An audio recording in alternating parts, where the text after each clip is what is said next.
So after the ending of episode 1, there's definitely going to be some tension between Meech and JMO's crews. We finished episode 1 with Terry being shot, and it's definitely going to have a lot of backlash with revenge involved. But we're going to go through what to expect for episode 2 as Meech seeks revenge, how he's always being blamed for the trouble by his parents, what his next moves are going to be, looking at some of the new images for episode 2 as well, and breaking down the synopsis as we normally do for Power. But of course, if you're new to the channel and you haven't done so already, then remember to smash the subscribe button if you want to see everything BMF and Power Universe related. But let's have a look at the synopsis for episode 2, which is titled Rumors, and it reads: tension rises between the 50 boys and their rivals, which creates repercussions. Lamar plants misinformation so he can actively step towards the throne. So let's break this down and talk all things episode 2 as tension starts to rise between the rivals, as we saw in episode 1 already with Meech and Terry, how they went to go see JMO and the 12th Street Boys. The 12th Street Boys weren't happy that Meech had stepped in on some unmarked territory, and Meech in the end gave them this territory after Terry pulled a strap at the meeting.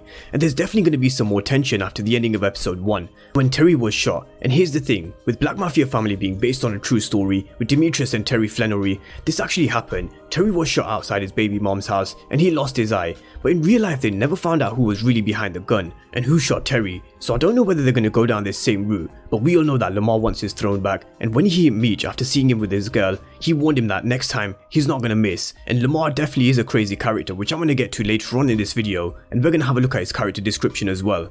But Meech is definitely going to be seeking revenge, especially when he rolls up to the hospital locked and loaded, because one thing you definitely don't do is you come for someone's family. These are two brothers who have been on a journey ever since they were young kids. As Meech said, nothing comes between us, little brother, we're a team. So we're going to see Meech really trying to protect his family, and that's what he wanted to do all along anyway. They grew up not really having much as a family. For example, we saw the fridge, we saw how empty it was, we saw how Terry had to boil up water just to wash himself, and there wasn't even any milk for him to have any cereal. They were behind on their mortgage payments, and Meech just wanted to protect his own. And eventually I do see his mom's accepting Meech's money, because their situation isn't going to get any better with them being behind on their mortgage payments. And this will no doubt cause some more tension between the Flannery household, because Charles has made it clear that he definitely doesn't want to accept Meech's money, whether it's for the mortgage for the house, his sister Nicole's school trip. He definitely doesn't want to accept Meech's dirty money. But we're also going to see him getting the blame for what happened to Terry, as older siblings always do get the blame, because parents will hold the older sibling responsible for things that happen with their younger brothers and sisters, because you're supposed to be the one who sets an example. But it's Terry who takes the blame after he took the blame in the first episode for the gun that Terry brought into the house, and now Lucille is going to tell him that if Terry dies, this is on you. And this is a constant theme that we're going to see throughout not just season 1, but throughout this series. Meech is going to take the blame for a lot of things that Terry does, because if you watch the documentaries and read up on the relationship between Terry and Meech, there's definitely a lot of instances where Meech takes the blames for the actions of Terry. And as I said, this is the relationship that they had. Meech is the big brother, and he feels as if he has to protect his younger brother and his family, so he's going to be on a revenge mission where he goes after Kwame, who's in Terry's class, who was mocking him for the baby that he had on the way. And this is an image from episode 2 where Meech confronts Kwame, and we all know how Meech has his presence already, where he has respect. But as Meech said in the first episode, their crew ain't big enough to get into a war with the 12th Street Boys, and their actions will have consequences, as there definitely will be repercussions in episode 2.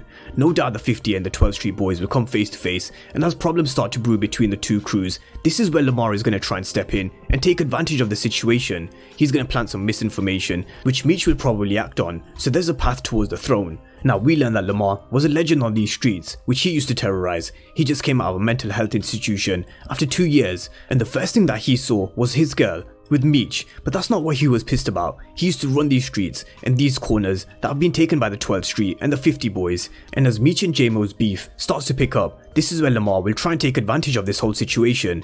We even heard Pat teaching Meech that these are the streets that we're talking about. If someone's stepping on your toes, then you have to make them back up. And we're going to see Meech take on Pat's teachings. But he also mentioned that there's going to be competition because Lamar is back in town. He used to run E-Course, the one who they say kidnapped the rapper, strung him up to a beehive naked, and he really is going to be this crazy character. He's a fearsome thug in a do-rag who recently returned to the neighborhood after a stint in a mental hospital. Lamar was locked up there instead of going to prison where he really belonged, a legend in his own time and a casual killer who becomes livid when he sees Meech leaving his girlfriend's house. Lamar becomes more incensed when he discovers that Meech and his crew have taken over the crack trade that he left 2 years ago. He's out to return things back to the way they used to be by any means necessary, which puts him and Meech on a collision course. So that's what we know from Lamar Silas's character description, and with him trying to reclaim the streets, we're going to see him and Meech clashing over and over again this season, not just over his girl, but the drug game, because he really will do anything to regain control of what he believes is his.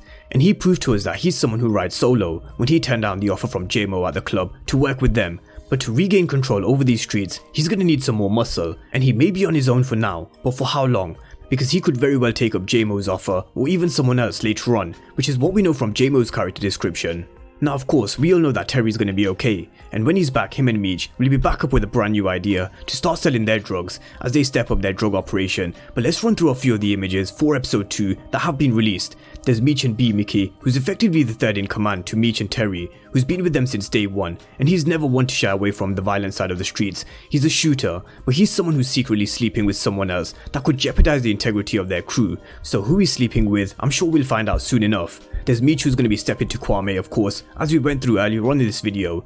Now Meech and Detective Brian, who's Meech's former baseball coach, who's also a police officer. Now he does favors for Meech as he gets laced with cash in return, but the question is, how long can a person be protecting and serving the community continue to play both sides of the fence? So as we've seen from the first episode, Detective Brian is going to protect Meech and help him when he can and when he's asked to, after he helped Meech deal with Mrs. Griffin. But how long can he help Meech for? When is enough going to be enough for Detective Brian? What's going to be the turning point for him to tell Meech that he can't protect him or help him anymore and play that side of the law for him? So we're definitely going to see Meech pushing the boundaries of Detective Brian over the course of this first season. So that's just a little breakdown of what we can expect going into episode 2 of BMF, and this is going to be one hell of a show. I think it could be even one of 50's best shows that he's released. He's got the Power Universe with Power Book 2 Ghost, Power Book 3 Raising Kanan. We just finished with a very good first season, and there's still, in my opinion, the best to come, which is Power Book 4 Force. But no doubt BMF is off to a great start with the very first episode, and will continue to do so over the course of the next 7. But let me know what you guys think down below in the comment section. Drop all your predictions for episode 2 in the comment section, and of course if you're new to the channel and you haven't done so already, then remember to smash the subscribe button if you want to see everything BMF and Power Universe related. But as always, thank you guys for watching, and I'll see you next time.